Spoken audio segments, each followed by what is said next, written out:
தளிர் வந்த ரோஜா செடி முட்டைலாம் வரும். அந்த சமயத்தில் நீங்கள் வந்து ஃபெர்டிலைசர் என்ன கொடுக்கணுன்னா, நீங்கள் முட்டை ஓடு வந்து பவுட்ரு பண்ணிவிட்டு சாயலுக்குள்ளே போடணும்.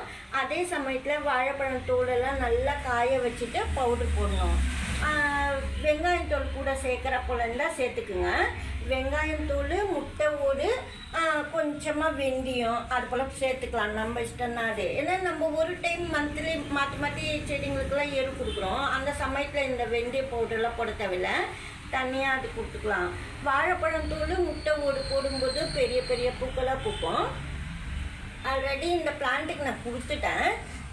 ஏற்கனவே கொடுத்த செடிக்கு சும்மா கொடுக்கக்கூடாது. என்கிட்ட கொஞ்சம் பிளான்ஸ் எல்லாம் கம்மியாக இருக்குது. சும்மா போட்டால் காஞ்சிடும் செடி. பூ வந்து மொட்டு இப்போ தான் வந்து லைட்டாக இப்போ தான் எடுக்குது.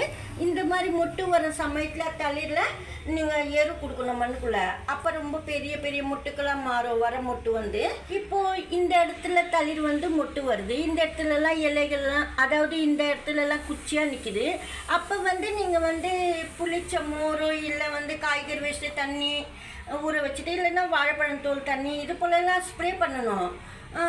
அது போல் ஸ்ப்ரே பண்ணும்போது இந்த குச்சியாக இருக்கிற இடங்கள்லாம் கூட பிரான்ச்சஸ் நிறைய வந்துடும்.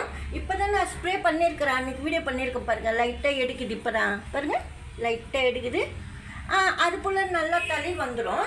ஆனால் 2 days ஒன்ஸு ஸ்ப்ரே பண்ணணும். நான் இன்னும் ஸ்ப்ரே பண்ணல, அப்புறமா தான் பண்ண போகிறேன். இன்னும் ஒரு வாட்டி 2 வாட்டியாவது அட்லீஸ்ட் பண்ணணும். அப்போ தான் நல்லா தளிர் வரும். இது போல் செடிங்களுக்கு வந்து பராமரிச்சிங்கன்னா நல்லா பூக்கள் பூக்கும்.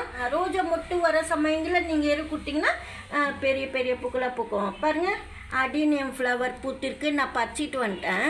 நல்லா இருக்கு பாருங்கள். பூவே இல்லை இப்போ என் செடியில். பூ இனிமேல் தான் வரும். அதுக்காக இந்த பூ காமிக்கலாம்னு சொல்லிட்டு ரோஜா பூலேயே பாருங்கள், ரோஜா விட அழகாகவே இருக்கணும்னு சில டைமில் தோணும்.